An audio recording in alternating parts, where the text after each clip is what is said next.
pakikipaglaban ay hindi laban sa laman at dugo, kundi laban sa mga pamunuan, laban sa mga kapangyarihan, laban sa mga namamahala ng kadilimang ito sa sanlibutan, laban sa mga ukol sa espiritu ng kasamaan sa mga dakong kaitaasan.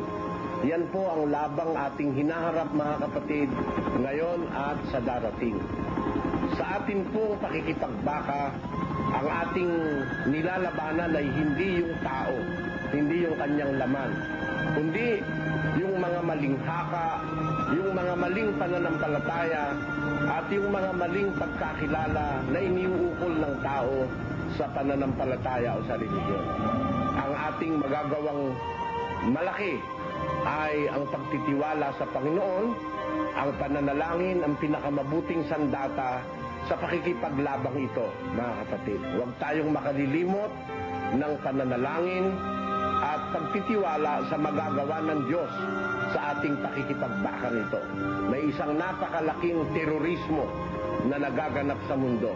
At ito ay ang terorismo sa espiritu, ang pagtatrabaho ng sari-saring masasamang espiritu para sirain ang pamilya, sirain ang sosyedad, sirain ang katawan, ang kaluluwa ng mga tao, at mapahamak ang mga tao sa darating na araw ng paghuhukom. Ito ang ating misyon sa mundo, mga kapatid. Ang makasagip tayo ng mga kaluluwang nalulugmok sa sari-saring kasama ang inihahasik ng masasamang espiritu. At sa pakikipagbakang ito, kailangan natin ng tatag ng loob at ng pananampalataya.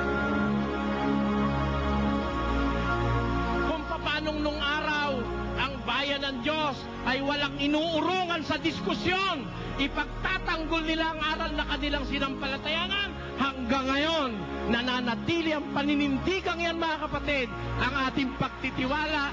Wala tayong urungan pagdating sa aral ng Diyos. Nananatili yan.